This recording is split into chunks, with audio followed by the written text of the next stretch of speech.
In a move that has sent shockwaves through Britain's political landscape, Prime Minister Sir Keir Starmer stands accused of engineering an unprecedented power grab by manipulating the House of Lords. His actions, described by critics as a calculated attempt to cement Labour's dominance while systematically weakening opposition voices, have ignited fierce controversy. Yet, the repercussions extend far beyond the political sphere. Reports suggest that King Charles himself has expressed deep concern over what some are calling an erosion of democratic integrity. Could this moment mark a constitutional breaking point for Britain? As Starmer's controversial actions come under increasing scrutiny, the country finds itself at a critical juncture. His strategy, which involves flooding the House of Lords with Labour loyalists while aggressively sidelining Conservative hereditary peers, has triggered an escalating constitutional crisis. The implications of this crisis are so profound that many are now speculating about the possibility of an early general election, one that could redefine Britain's political future. Did you know that over 95% of our viewers aren't subscribed to the channel? We totally get it, life gets busy, and sometimes it's easy to forget. But here's the thing, subscribing is completely free, and it really helps us keep creating the content you enjoy. So, why not hit that subscribe button and join our community? It only takes a second, but it makes a world of difference to us. Thank you for your support. A power struggle in the upper chamber. The allegations against Starmer center on his rapid appointment of Labour-aligned life peers while simultaneously pushing for the removal of hereditary peers. Observers warn that this move threatens to create a one-party stronghold in Britain's legislative system, where Labour's grip on power would be difficult to challenge. Reports indicate that in his first 200 days in office, Starmer has appointed an extraordinary number of Labour life peers, more than any other Prime Minister in the past 3 decades, with the exception of David Cameron. During this period, he has created 37 Labour life peers, outpacing his predecessors, 35 under Sir Tony Blair, 10 under Boris Johnson, and 13 under Baroness May. This stark contrast has raised alarms among political analysts, who argue that Starmer is not simply engaging in democratic reform but rather executing a calculated political maneuver designed to reshape the House of Lords in Labour's favour. Is this a legitimate reform or a sinister agenda?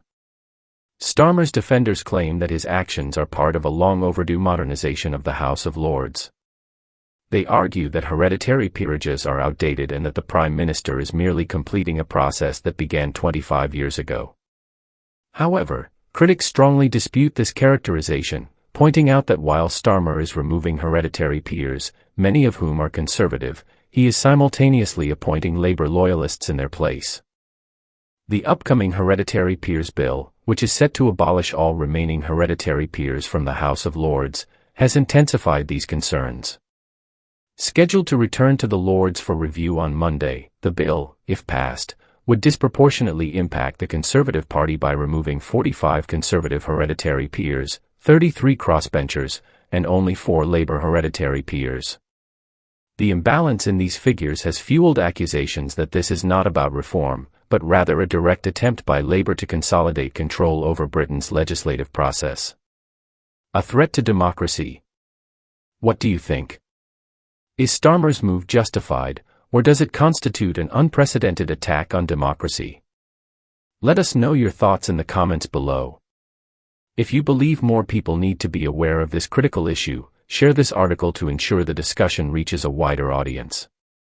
Meanwhile, Starmer faces allegations of cronyism, with reports suggesting that he has handpicked former trade union officials, longtime political allies, and ex-MPs to take seats in the House of Lords. Among those appointed are figures such as former trade union leaders Brendan Barber, Mary Bousted, and Kay Carberry, all of whom have long-standing ties to Labour. Additionally, Mike Katz, a former Camden councillor with direct links to Starmer, has been awarded a peerage, further intensifying suspicions of political favouritism. Critics argue that the removal of numerous Conservative members while simultaneously increasing the number of Labour peers lays bare the true intention behind Starmer's so-called reforms. Rather than strengthening democracy, they contend that he is orchestrating a systematic takeover of the House of Lords, ensuring that his party enjoys unchallenged legislative dominance. Fury in the Lords, senior peers speak out. The backlash against Starmer's moves has been swift and severe. Lord Strathclyde, a Conservative hereditary peer and former leader of the Lords, has condemned the Prime Minister's strategy as a blatantly partisan attempt to eliminate political opponents while stacking the chamber with Labour allies.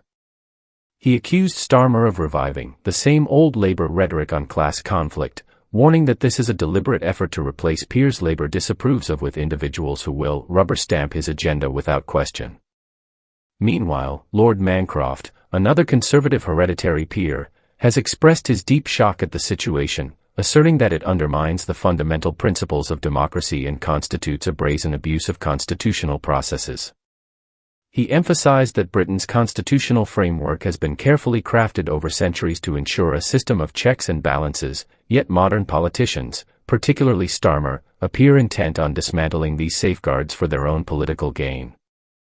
King Charles reportedly concerned, could he intervene? As public outrage mounts, reports have surfaced suggesting that King Charles himself is deeply troubled by Starmer's aggressive political maneuvering. According to insiders, the King has voiced grave concerns over the erosion of Britain's constitutional traditions and what many perceive as a blatant attempt to manipulate the legislative system in Labour's favour. Could the King step in? While Britain's constitutional monarchy limits the monarch's direct political involvement, some sources speculate that the severity of this crisis could lead to an unprecedented royal intervention. This could potentially include a call for the dissolution of Parliament, triggering an early general election to restore political balance and fairness. A Labour spokesperson has dismissed the criticism surrounding Starmer's appointments, describing the backlash as desperate, and insisting that Labour is simply continuing the reform process initiated decades ago. However, this explanation fails to address the elephant in the room. Why is Starmer simultaneously appointing Labour loyalists while eradicating the opposition? The battle over the Hereditary Peers Bill. Despite attempts to downplay the crisis, reports indicate that over 100 amendments have been proposed to the 5-clause Hereditary Peers Bill, which is scheduled for 4 days of debate in the House of Lords. However, given the intensity of the opposition, the debate is expected to extend beyond the initial time frame. Conservative members have categorically denied accusations of deliberately stalling the process, arguing that they are fighting to preserve democracy and prevent an authoritarian-style consolidation of power.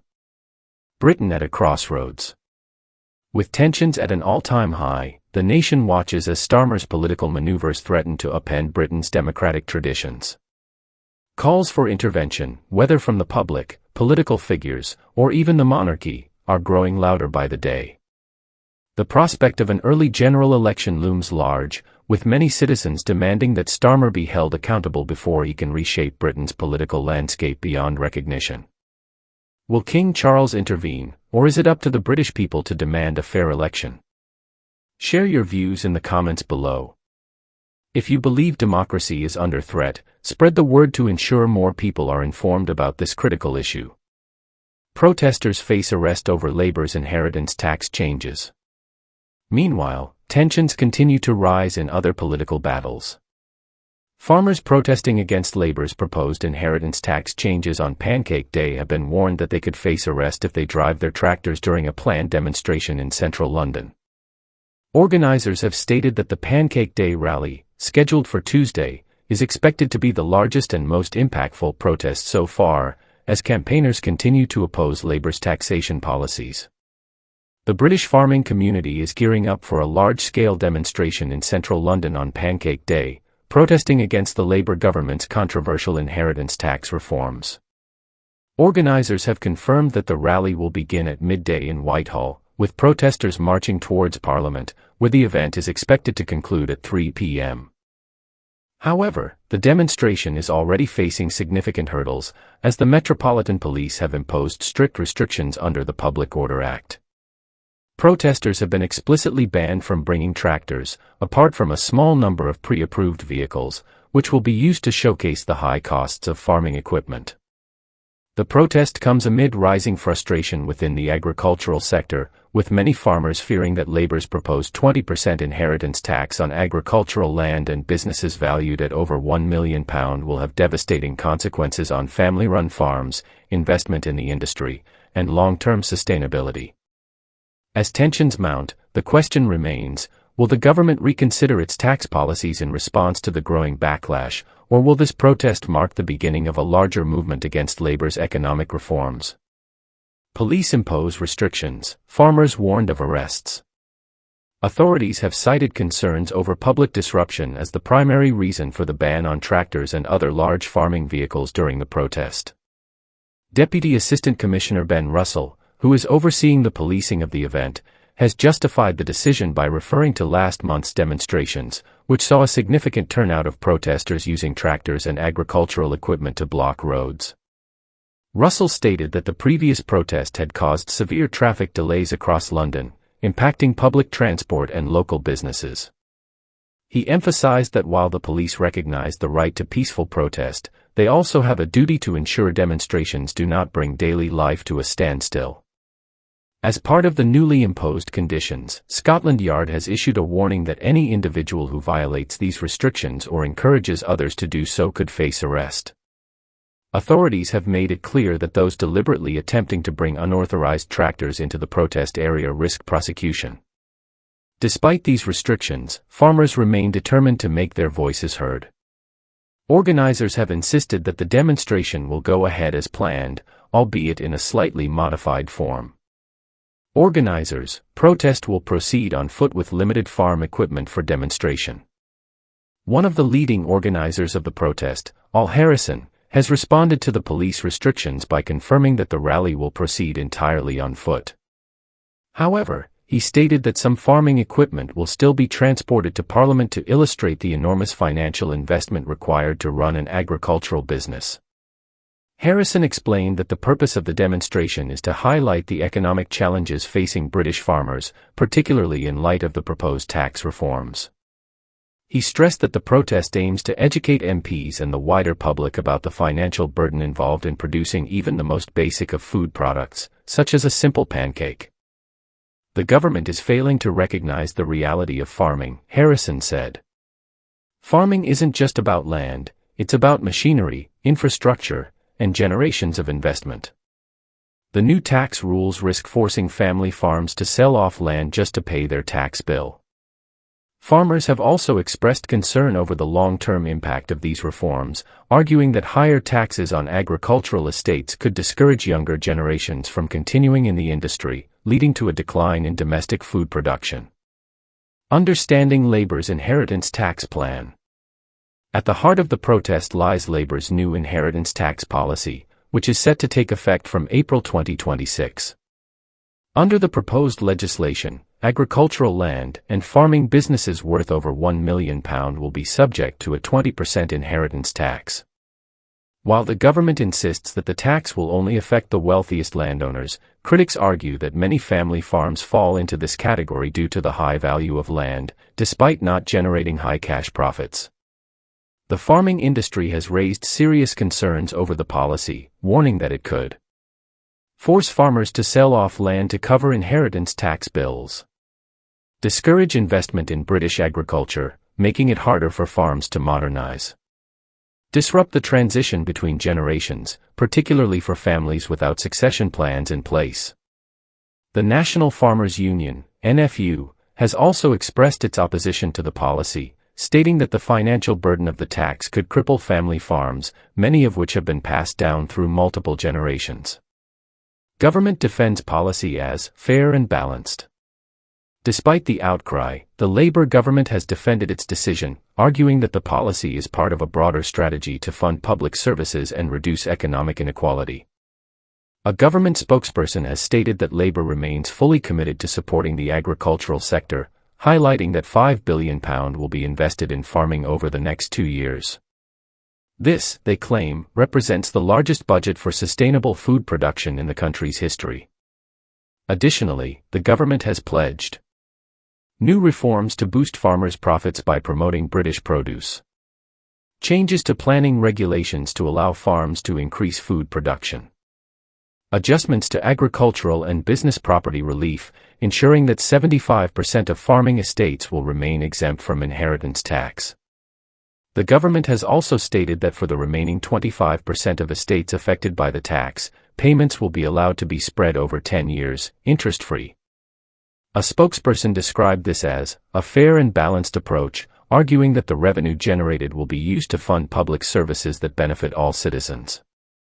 The growing divide between farmers and the government.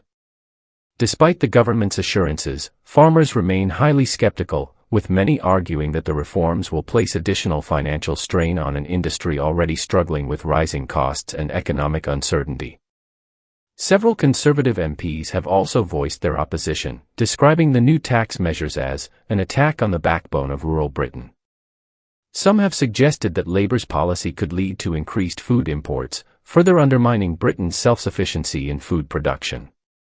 Meanwhile, pressure is mounting on Prime Minister Keir Starmer to reconsider the policy, particularly as rural voters, many of whom traditionally support the Conservative Party, begin to mobilise against Labour's economic strategy.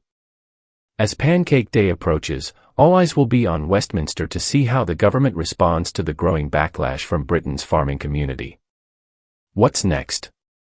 Could this protest trigger a wider movement? The Pancake Day rally is expected to be the largest agricultural protest in recent years, but many within the industry believe it could mark the beginning of a much larger movement against Labour's tax policies. Farmers have already hinted that further demonstrations could be planned if the government refuses to engage with their concerns. Some campaigners are even calling for legal action, arguing that the policy discriminates against multi-generational farming families. As the protest unfolds, one thing is clear: the government is facing growing resistance from rural Britain, and how it chooses to respond could have significant political consequences in the months ahead.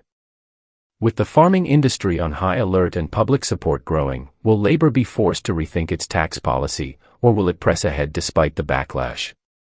Have your say. What do you think about Labour's inheritance tax changes? Are they necessary for a fairer society, or do they threaten the future of British farming? Let us know in the comments below.